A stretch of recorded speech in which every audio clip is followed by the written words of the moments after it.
अमेरिकी बाजारों में संकेत साफ है, जब तक वहाँ पर बॉन्ड यील्ड और डॉलर इंडेक्स ठंडे होते नहीं दिखे तब तक वहाँ पर बाजारों के लिए बढ़ पाना मुश्किल है। बीच बीच में रिकवरी आती है, लेकिन वो रिकवरी टिकाऊ इसलिए नहीं होती, कोई न कोई खराब खबर फिर से मूड माहौल बिगाड़ देती है। जैसे कि कल अल्फाबेट के नतीजों ने नेस्डेक का मूड बिगाड़ा, और नेस्डेक अगर 200 पॉइंट घटेगा, 300 पॉइंट घटेगा तो डाउ पर भी असर तो आता ही है, इसमें कोई डाउट ही नहीं। तो वहाँ से असर आता हुआ दिखा है। कल की गिरावट के पीछे की वजह ऐसे देखा जाए तो अल्फाबेट के नतीजे से शुरुआत हुई थी। मैं ये कहूँगा कल का जो माहौल था उसके हिसाब से अमेरिकी बाजार कम घटे हैं, कम गिरे हैं। अच्छा, और डाउ अगर 100 पॉइंट गिरा है तो कोई बहुत ज्यादा नहीं। हाँ, ऊपरी लेवल से आप ये कह सकते हैं थोड़ा ज्यादा घटा हुआ दिख रहा है, लेकिन क्योंकि अगर आपका फिर से डॉलर इंडेक्स 106.50 के आसपास है, राइट, जो आपने 2 दिन पहले हाईएस्ट लेवल देखे थे, जहां से ऐसा लगा कि रिट्रेस कर रहा है, 106.75 पहुंच रहा है, ये तो 107 की तरफ और भी ऊपर जा रहा है। ठीक है।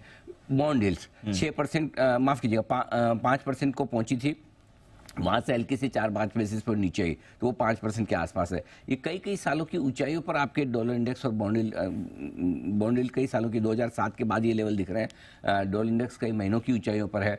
कच्चा तेल ऐसा लगा कि चलो $96-98 से घटकर एकदम $88 की तरफ आया है, लेकिन वापस से वो भी $90 के आसपास आया है। तो आप ये कह सकते हैं कि जो भी संकेत आप अंतर्राष्ट्रीय बाजारों से लेना चाहते हैं, अमेरिका से लेना चाहते हैं, वो कहीं भी किसी भी तरफ मजबूती के है नहीं।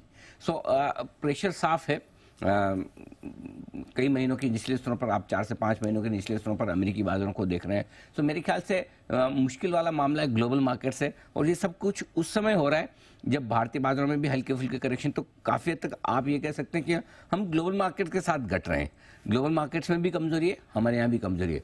एक और बड़ी चीज़ कल जिसने बाजारों का मूड खराब किया दुनिया भर में, इजराइल हमास की बात हम कम करते हैं, लेकिन ऐसा नहीं कि नहीं कर सकते। एग्जैक्टली। और नहीं करनी चाहिए। कल जितने भी खबरें आई है उस फ्रंट पर, एक भी अच्छी खबर नहीं आई। फिर से तनाव बढ़ने की खबरें आती हुई दिख रही, चाहे वो यूनाइटेड नेशन से हो, चाहे कुछ आतंकवादी संगठनों की मीटिंग्स वगैरह की खबरें हों, चाहे इजराइल की तरफ से अटैक हो, हमास की तरफ से काउंटर अटैक, ये सारी चीज़ें जो हो रही है, कल सिचुएशन बिगड़ती हुई नजर आई है, बनती या बेहतर होती हुई नजर नहीं आई। सो आई थिंक समस्याएं काफ़ी है।